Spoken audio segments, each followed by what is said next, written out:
Yo, yo, yo, the microphone messiah and Mr. No Days Off are here. It's been a long week. It's been a very exciting week in the Bay Area. Mr. Tanguma, the champ who retained. What's going on, man? How you feeling? It's Monday Phillip, afternoon. I'm doing fantastic. Well, I don't know if I'd say fantastic. My voice might be a little hurt. I might be slightly hungover. I might be a little bit of a mark, but glad to be here. It's been a fun past couple days. And still, champion. First time ever retaining an AEW event. Yes, yes, Love yes. to We'll see it. talk. We'll talk about that, ladies and gentlemen. This is an AEW Revolution recap. But what we're gonna do, so we don't have to talk about it on the Bullet Cast regular episode in a couple of days. We're just gonna kind of recap the week that was here in the Bay with all the wrestling going on. So first up, AEW Dynamite. Last minute ticks became available for the boys, So Brandon and I busted the move over to the Cow Palace. Dynamite, how'd you feel? I mean, it was cool. It was a different experience than going to a WWE television taping over Raw SmackDown. We talked a little bit about it on the Bulletcast last week, but it's a fun experience overall. I was hoping maybe there'd be a little more people kind of overall at these AEW shows, but it's always fun to go back to the Cow Palace, especially since we went to some shows. We went to the New Japan show, we went to some APW shows, and now another promotion stake and claim at the Cow Palace. Yep. Cow Palace was dope, man. Cow Palace was dope. Then what Thursday was Oasis. Had a blast doing commentary with Pollo Del Mar and Veda Scott, honored, privileged. Sammy Guevara and Kai Conti just popped in. They were just eating pizza, sitting with the crowd, enjoying the show. I thought that was really cool. That was awesome. Friday, I busted the move over to Rampage. Had a last minute ticket for the boy. That was cool. Enjoyed that. Got to chill with Baby Huey and Brian Tronic for a little bit. We actually got to go in the Cow Palace box office and see the signed wall and things like that. So I got a picture of Pat Patterson's signature on the wall that I'll be posting on the Bulletcast feed in a little bit. Um, Saturday was West Coast Pro.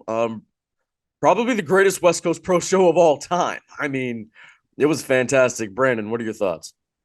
Yeah, I mean, I gotta agree with you. I don't go to the all these indie shows like you do, but I would say in the small amount of West Coast shows that I've been to, that definitely had a different feel to it. It was at a bigger venue than the stateroom that they kind of call home, and it was like a super indie show. With AEW coming to town, a lot of eyeballs, some talent that normally isn't on these West Coast shows, and it was a fun time and good for them because they've definitely coming out of the pandemic. They have kind of made the name for themselves as the top indie here in the Bay Area, and it definitely they showcased that on Saturday. Absolutely. Sammy Guevara and Ty popping up again. Lita was there. She awarded the winner of the women's title match, the inaugural women's champion for West Coast Pro. Shout out Masha Slamovich. Yeah, Chris Hero was. Shout out Lee Moriarty, just in the crowd, Just hanging hanging out, out. taking photos and videos like a fan. I know, yeah. We got to talk to him for a little bit. That was cool. Chris Hero was there. I guess he's going to be the official matchmaker for West Coast Pro now. That was announced. That Lucha Trios match. I mean, that 6 man, it was unbelievable. I believe somebody broke their some guy, one of those dudes broke his wrist. So that was T's that and was P's. no TCBs. That was frightening. And then the one dude that smacked his ankle on the chandelier. That was, oh my god. That was awesome. What else? What else? Oh, the TLC match, the main Titus and Nick Wayne. Jesus Christ, man! Bravo to both of those gentlemen. Bravo. Jacob Fatu making a surprise return to West Coast Pro. Juicy Finale making a return to the coast. Just being the mystery partner or one of the mystery partners for Alpha Zoe along with AJ Gray. That was fun. Got to hang out with those boys for a little bit. West Coast Pro, Scott, he really did his thing, man. That was tight. That was tight. That was really tight. And then we're gonna get to AEW Revolution. Um Brennan, take it away. So it was at the Cow Palace, or not the Cow Palace, at the Chase Center. At the chase. New home of the, well, not so new home of the Golden State Warriors. Uh, Jr. was on the call the entire night. After what at Full Gear, he was only there for half the show, but um, we did have a pre-show or a No, 0 hour. JR left a little bit. Oh, he did leave. I don't know. I wasn't paying attention. I was far away. Some of us weren't fancy enough to get floor seats to just Hey, be right there by the shout out to the commentary homies. table. Shout out to the homies. JR was there for a little bit and then he dipped, and it was just Taz, Excalibur, and Shivani. Mm. Well, anyways, we haven't watched the show at all. This is all from the in-person perspective. I've watched some reviews and some people talking about it who did watch it on the pay-per-view, so we can talk maybe a little bit about that aspect. But for the most part, it's all just going to be from our in-person perspective. Philip, just overall, what did you think of the Chase Center hosting AEW? You've been there a few times, I've been there a few times, but different atmosphere for a AEW pay-per-view. How'd you think that went? I think overall it went well. The crowd was hot, really all night. It was great, man. I think I wanted to really have Katie and Brian here to talk about the different, view vantage points. Katie and I were sitting together on the floor, but to get like your perspective from being where you were and then Brian's, I think that would have been cool, but they're not here. But Um, I'm always here. yes, yes, yeah. Sometimes. Yeah, we are. I thought it was fun, man. I was sitting over by the production, so you got to see some stars walking by and whatnot. That was pretty cool. But overall, I think it was a good atmosphere.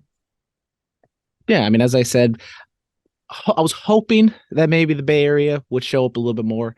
I think the final attendance was like around 9,000 for a Yeah, standard NBA arena. They definitely could have filled out more because, I've been to the T-Mobile arena when they did Double or Nothing last year, and that was not completely full, but definitely had more fans in there than this one. But the fans who were there were hot. They kept up the entire night for a relatively long night and a long match at the end. I thought they did a really good job. So for perspectives, Philip was on the floor over by the ramp area. I was opposite the hard camera, all the way at the top row. So maybe you see your boy with the dumbass ace hat up in the last row in the first bowl. But we did have a pre-show match. We had Mark Briscoe and the Lucha Brothers taking on Ari Daivari and the Varsity Athletes. It goes 12-50, and the baby faces get the win as they should.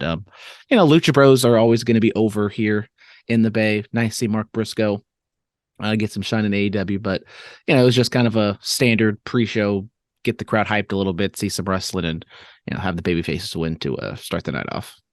yeah, it was fun. It was a lot of fun. I was a Briscoe's fan for a long time, and unfortunately, I never got to see Jay compete in person. But it was nice to see Mark. Looked like he was just having fun and just kind of living his best life, given the traumatic experience that he's gone through losing his brother. Lucha Bros out here in the Bay, obviously with the Kittle and the Zero Miedo and all that other stuff that they're going to be over.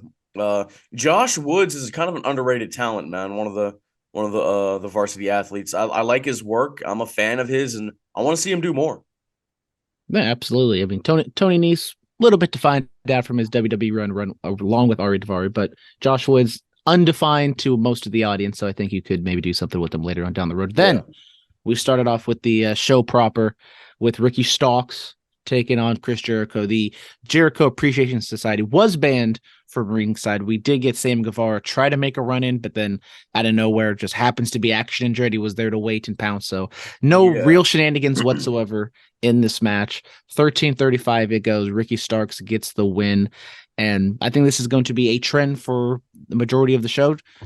I mean, I got a lot of them right, and I thought this was the right pick. Have Ricky Starks win. No nonsense, no chicanery. Could have thought maybe Action Andretti was going to turn on him for no reason, but it was just a straightforward, good opener. Had the babyface win, have the stars with Jericho, have the crowd sing a song. I thought it was perfect, albeit like a decent little opener. Nothing over the top. Yeah. The dude sitting in front of me was kind of standing out on the aisle. Action Andretti almost trucked him when he like ran to go save Ricky Starks from Guevara. That was a nice little tidbit to see.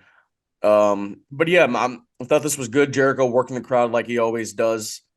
After he was walking to the back, fans were giving him the finger, and he was just giving it all right back to him. I was just like, this is great. Jericho's so cool. But Ricky Starks, massive win, man. Massive win. His first pay-per-view win.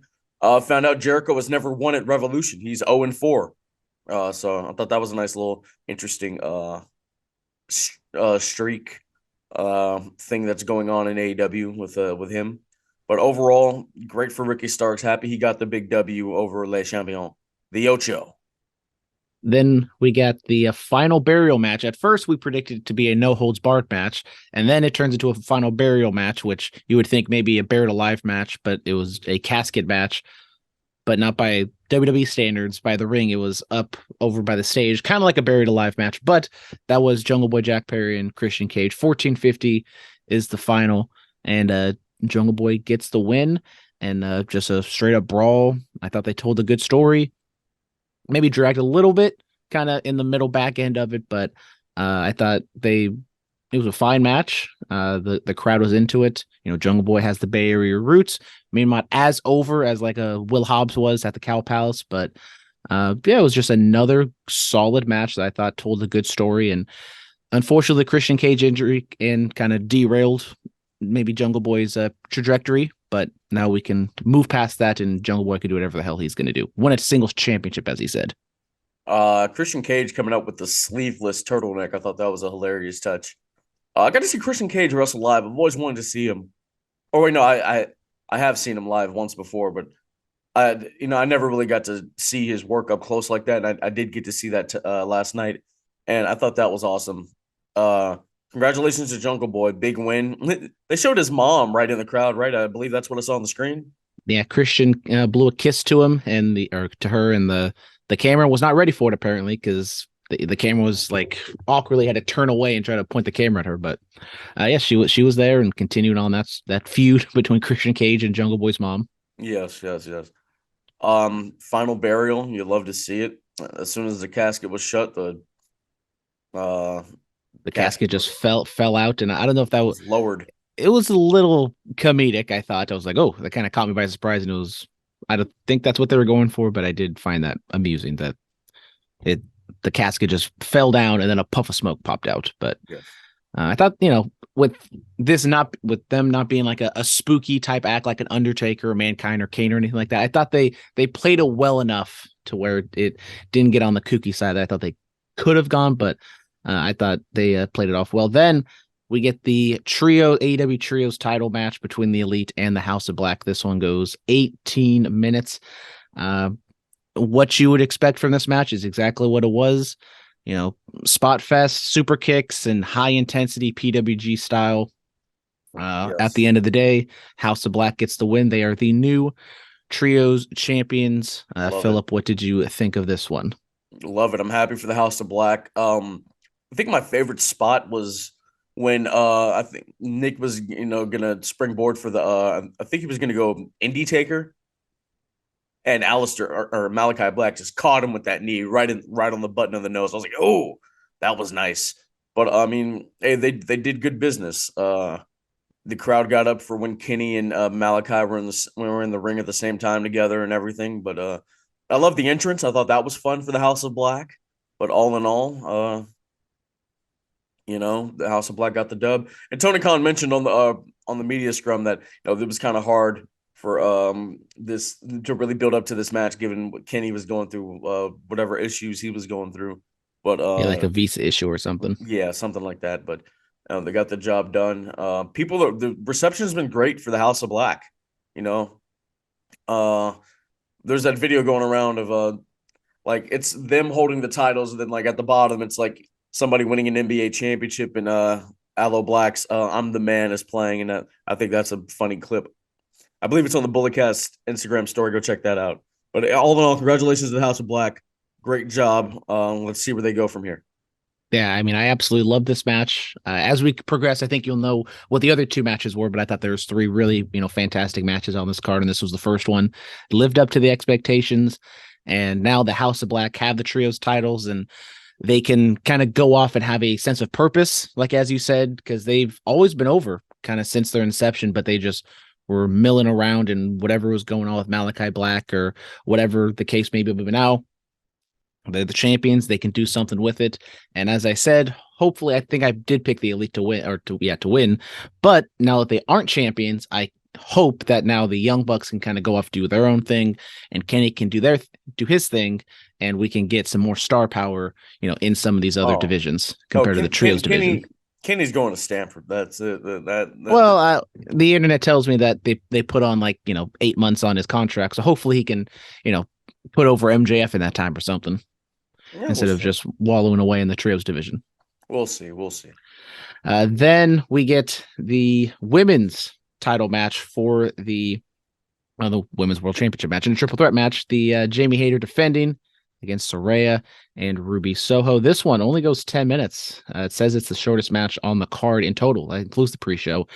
Jamie Hayter retains kind of with a surprise roll-up of Ruby Soho. Kind of out of nowhere. I didn't think it kind of got to the crescendo that maybe the match could have gotten, but I thought it was, once again, good, solid match. We get Ruby Soho turning at the end of this, which didn't make a whole lot of sense because Soho was kind of with Hayter for the most part. And then once he loses the match, then she turns on her. Like, why didn't she like turn on Hayter during the match to try to win the match? But that kind of illogical aside, I thought it was, a fine match, kind of more of a come down after the high intensity of the trios match. And maybe not the highest of bar, but I thought this was Saraya's best performance thus far in AEW. Uh, I mean, so I was getting food and I met up with Sean Stewart, the former EIC of the show. Bulletcast OG. I was meeting up with him, but I did, there was a screen where we were, and I did see some of the match, and from what I saw, it looked good. I did think it kind of ended prematurely, but that is what it is. What it is. I mean, given they had an hour-long main event that not everybody was going to be able to hit like or get long lengths of time. You know what I mean? Yeah, I mean, look at all these matches. All the matches were sub 20 except for the Texas Death Match. So they kept all these matches relatively short compared to the main event, and that obviously was a choice. And I thought they made the right decision, not overexposing the crowd. And as I said, crowd seemingly was up and hot relatively for a lot of these matches. And yeah, I mean, the triple threat match, it was definitely kind of the come down type match, and I couldn't gauge how the crowd really wanted because Saraya, Ruby Soho, they have like their WWE fans, and then Jamie Hayter, the AEW original, definitely has gotten a lot more fans as of late. So I'd probably say Jamie was the crowd favorite, but nothing too special out of this one. Then we get the Texas Death Match, Hangman Page, John Moxley. This one, second longest and pretty much by a mile compared to the other ones, 24:45. Just once again, like what you would expect out of the trios match. This is exactly what you would expect out of this Texas Death Match. There was blood, there was barbed wire, there was chairs, there was a barbed wire table thing, there was a fork. No pizza cutter. We saw the pizza cutter on West Coast Pro on Saturday, but yes, we did. Yeah, just a bloody brawl. The finish was Hangman literally hanging John Moxley with a chain. Moxley taps out, and Hangman gets the win. And I might not be the biggest deathmatch type guy. I wish AEW would, there was that point, I think last year or like a year and a half ago, where they were doing too many of the hardcore matches, but they have scaled it back a little bit. The blood in every John Moxley match is still a bit much, but because they haven't done a death match, I thought this one was much better. It didn't feel overexposed. I think it's just because like he has like the softer scar tissue on his forehead that he bleeds easier. I think that's really all it is, man. Well, he'll bleed like that. I was expecting them to like brawl like on the outside. I was kind of hoping for that so I can get some good shots, over by where I was, but that didn't happen. But all in all, man, I mean, it was violent. It was aggressive. And it was fun. It was a lot of fun to watch. The fork. There was forking. There was forking going on. Where there was scissoring later on. Yes, there was forks and scissors. Forks and scissors. But all in all, congrats to Hangman Adam Page. Hangman Adam Page. We get the TNT Championship match. Wardlow defeats Samoa Joe to be the new champion via submission, chokes him out. This one goes 10:40. Yeah, I mean, this match, once again, kind of like the women's match, a come down match. And I would say this was my least favorite match of the night. It was just kind of there. They're going for the big men bump and meet Big E special, but I just didn't feel like it clicked. And I've been kind of down on Wardlow since he left MJF, and This could have been maybe not a star-making performance, but it could have been like, okay, he's back on track and he's going to do something. But I just didn't think it clicked. I didn't think Wardlow in this spot really worked out. How did the crowd? I mean, was the crowd up for I thought Ward? the crowd was more like into Joe, honestly. And I know like his entrance is a little more high energy than Wardlow's is, but for like at least where I was sitting, I just felt like maybe I just felt like they didn't care too much about either man in the match, but I just felt like they liked Joe more like at the Given, beginning of the entrances. yeah, yeah. I mean, given Joe's history, like most people will remember him from TNA and Ring of Honor, so that's probably where he got the reaction from those people that remember those days. It was short. Will Hobbs was up in the rafters, kind of like Sting in a way With his giant ring. with this giant ring. Yes, yes. So that was interesting. Sacramento, that's where the match is gonna happen. So we'll see. We shall see. Don't know what to expect of that because I think if uh, Hobbs was gonna win, I think they would have kept it on Joe. I don't think it makes too much sense to have Wardlow just have a whatever 3-day reign with the title. So Oh, I would say Wardlow retains, but what do you think? I don't know. I mean, at the press conference, uh, what you call it? Hobbs showed up with the big ring, and he told Wardlow like, "Hey, 72 hours, you gonna have the shortest TNT title reign in history." Um, and then Wardlow was like, "This is a good look." He held up the ring, held up the title, and just kind of went into a whole spiel about how he won the ring too, but he was unsuccessful his first time trying to grab it. I don't know, man. I don't know what they're gonna do. I mean, they're not really in the Bay, or they're not in the Bay at all on Wednesday, but it's still NorCal basically, and Hobbs still has the ties here. So I don't know. Do you pull the trigger or something, or if Hobbs doesn't win, then what do you do with him? I don't know. I mean, they were doing those vignettes of him walking the streets of Oakland, and then they Book of just kind of Hobbs. stopped, and they just kind of stopped, or maybe it was more on Rampage. I didn't really see Rampage all that often, but I mean, I know we're a little biased, but I would love to see Hobbs kind of get more of a push and do a little bit more with his character. Absolutely, absolutely. Then we got the penultimate match for Revolution. It was the four-way tag team match for the titles. The Guns defending against the Acclaim, Jay Lethal and Jeff Jarrett, as well as Orange Cassidy and Danhausen. Had a promo earlier on in the show where Orange Cassidy and Danhausen kind of did their shtick. The Guns came out first, which I heard they said, explain this on commentary that it's the champion's choice to determine when they come out, and I guess the Guns wanted to come out first. The Acclaim, got a pop. I saw a lot of scissors. We saw some of those foam scissors, but I don't know, it just didn't feel like as crazy as they were like a couple months ago. Like, did you kind of get that same feel? Yeah, yeah, I did feel like there was a come down.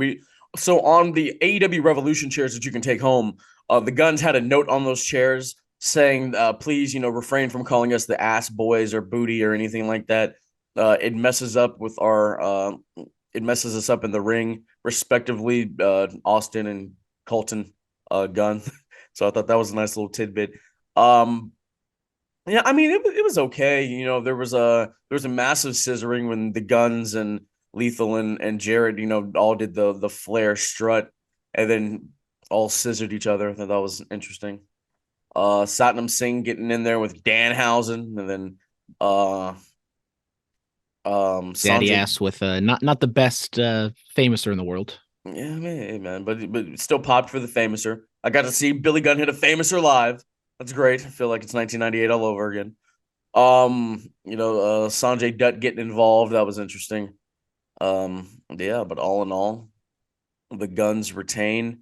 I think the moment of this match that popped me when Jared and Lethal were walking to the back on my side where I was, I gave Jared a head nod. He gave me one back. So that was my highlight of AEW Revolution. Double J gave me the head nod. He acknowledged you. He did. I got acknowledged by Double J.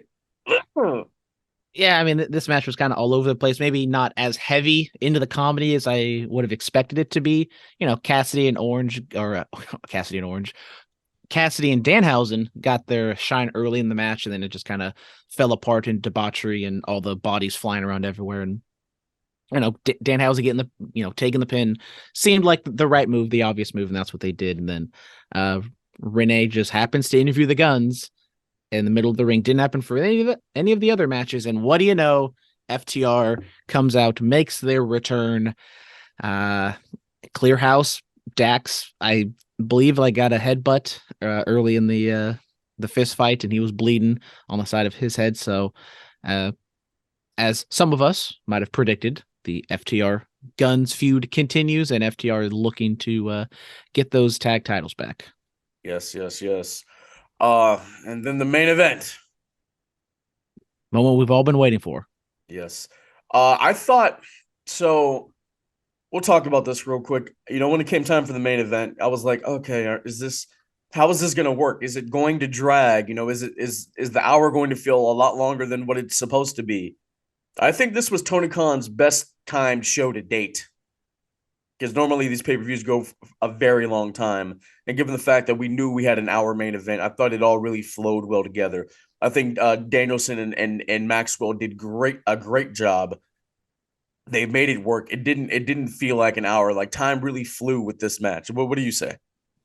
Absolutely. I mean, I know we don't really talk about or card construction on these pay per view recaps, but I thought this card was absolutely just fantastically booked. You had, as I said, like the three top matches in terms of like action of the trios match, the death match, and the Iron Man match, and they spliced out intermittently. They had the kind of the come down matches, and I thought it was well timed, well booked all the way around, and this hour did fly. I was wondering what they were going to do because an hour is a lot after almost 4 hour show, or at least being in the building for like 4 or 5 hours at that point. Uh, but I thought they did a fantastic job. Being where I was sitting on the upper lower bowl area, I had the screen kind of right in front of me, so I always could just kind of look up and check because they would intermittently put the time on the screen. I'd look up and it's like, oh, it's already been 15 minutes. Oh, it's already been 35 minutes. We've gone 50 minutes, and it's like it did flow by really good, and there wasn't a lot of stalling. It felt like there was a lot of action going on throughout. Little shticky at times. There might have been some contrivances throughout the match, but I thought this match was fantastic. I don't want to be hyperbolic. Like coming out of the show, I was like, oh, I was trying to rank it on one of my all-time live matches, but it definitely is up there. There were high expectations, but I think they absolutely crushed it. Absolutely, they did the damn thing. MJF is making the rounds for throwing. Well, it was believed to be water at a young fan, but it was actually tequila. There are people who think it's wrong and disgusting. There are other people who think, well, he's a heel, and the fact that it was tequila makes him even that more better of a heel. What are your thoughts on that? I mean, I forgot, but was it a cup that he threw? I thought it was like a water bottle that No, he. so it was a cup. Like he took it from the mom, and believe it or yeah, so he took it from a mom, and Because I've seen the video, but maybe I just because I saw it was water. They said it was water, so I just said, okay, it's water, no, whatever. apparently it was tequila. Hey man, I mean the kid got to go. I saw them bring the kid over to like meet Hobbs and whatnot over by the curtain. So I mean he got to meet some people and whatnot. But what Yeah, I what do mean, you I'm not gonna sit here and analyze what was in that cup because it looked like a bigger cup than what normally like a mixed drink would be in. But yeah, well it's they were MJF. What? so I'm sorry, on the floor they were making you like stop and put your drink in like a big cup, like a clear cup. Like they made me stop and put my beer in a cup before I went back out to the floor. Like I had to Oh, pour it so out of my can. you So can't throw it. yeah.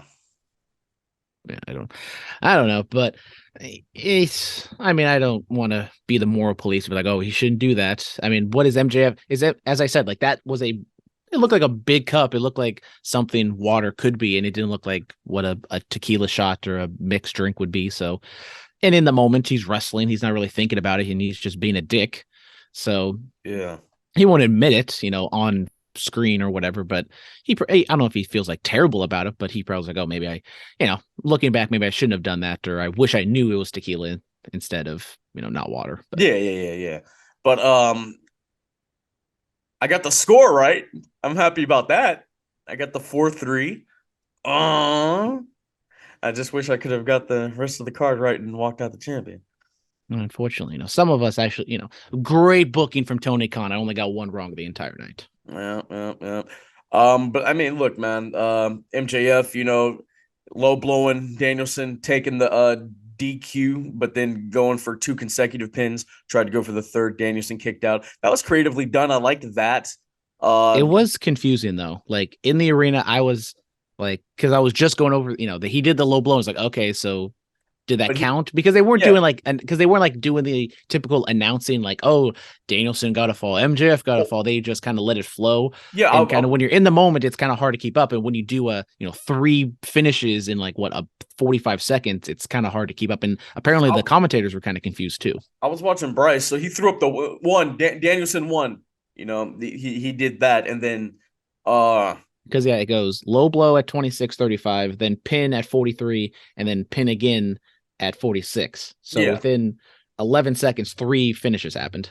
Yes, three falls were counted. He gave Danielson the one, basically like amateur wrestling. Like when maybe that would have actually been helpful if he had wristbands to say who was giving the fall to. I don't know, but he threw up the one. Random point: did you see the video of the guy who shit himself while wrestling?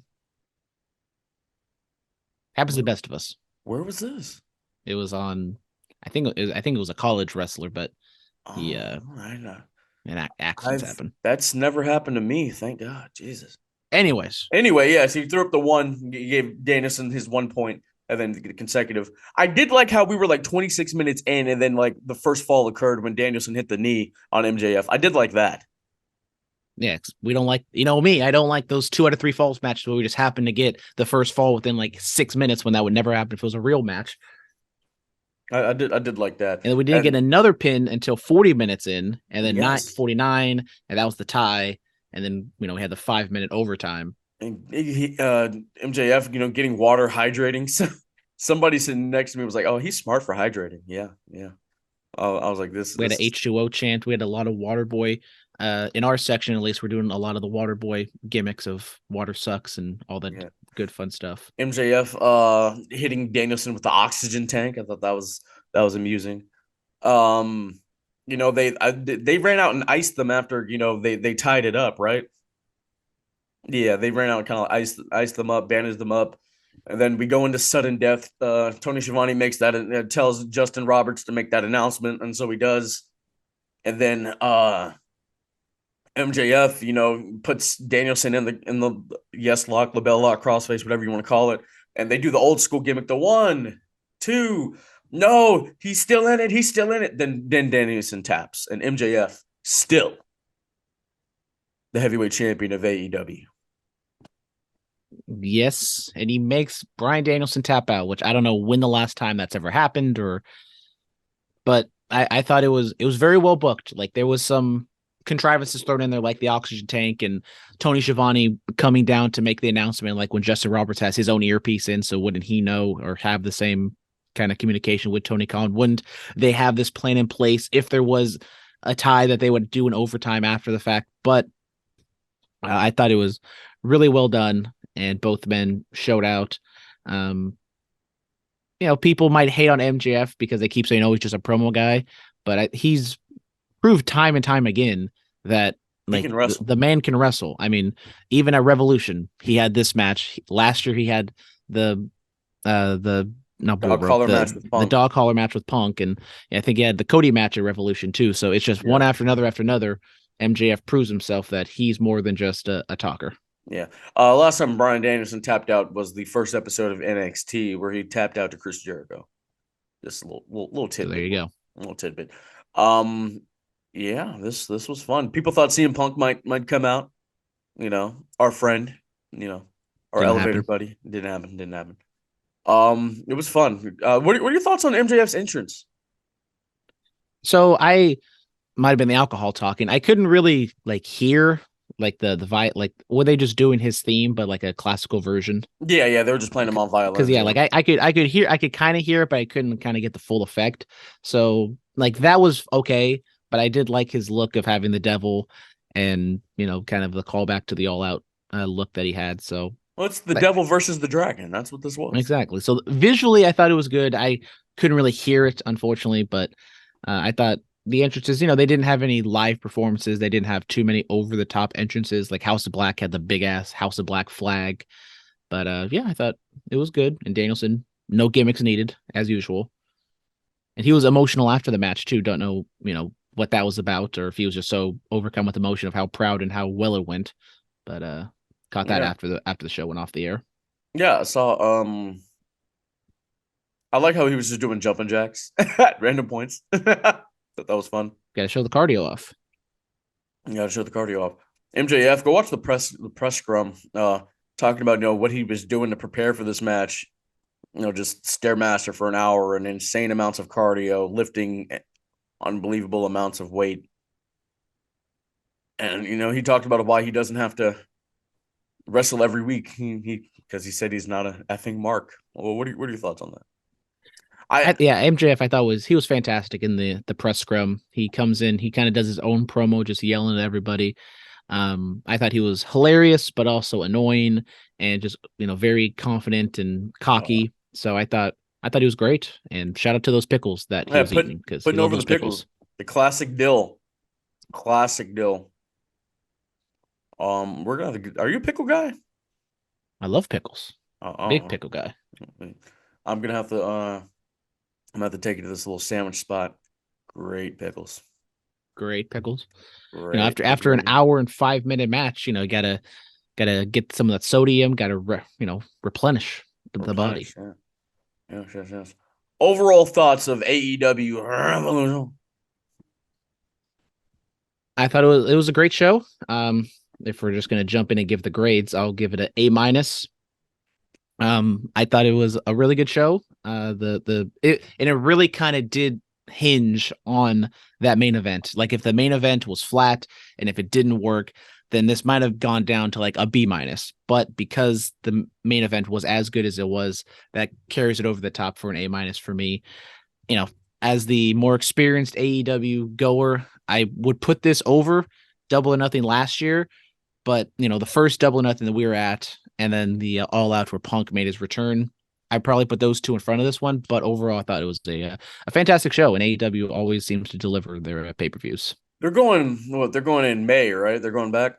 Yep, Yeah. in Arena they didn't show that, I don't think, but they did announce they're going back to Las Vegas for Double or Nothing. When is that? Do we know? It is always Memorial Day weekend. Always Memorial Day, which would also be the same day as Collectible Stampede. Also the same time I'm going out to Washington. Yes. So we can't do that. Maybe All Out. Maybe we do an All Out. Maybe out there in Chicago, or maybe Full Gear. That's the one show I haven't been to now. Maybe LA gets a Full Gear or something. That'd be nice. That'd be sustainable. All right. I think I'll give it an A. It was fun. I had fun. Yeah, this was just a fun week in the Bay. It was a lot of fun. Yes. Brandon got to stand by some big stars, and he didn't form a meet and greet line, so respect. Exactly. Shout out Katie, the personal photographer for any of those marks who got a picture. If you see a picture out there with Sammy Guevara and or Ty Conti from West Coast Pro, more often than not, it was because Katie took that photo. Yes. So I'm gonna tell this story real quick. I was getting out my car to go inside the Cow Palace for Rampage. Met Danhausen. He was walking to his car. In the paint, didn't get a photo. We could have been Philhausen. Could have been something special. Damn. Yeah, very very nice fellow though. I think I'm a Danhausen guy now. I think so. Join the club. Yes. He's very nice and very evil. Yes, very evil. Yes. All right, guys. Thank you guys so much. Once again, the Bay, the Bay was thriving this week. The Bay won. The Bay, as Journey Fatu said, the Bay is over. For real. Thank you guys so much. We'll be back for a bullet cast on Thursday. We're talking Cena's return to Raw. We're talking Cody and Roman's promo on SmackDown and everything in between. Y'all know the drill. Y'all know where to find us. Stay up, be safe, and stay dangerous. Yes, sir.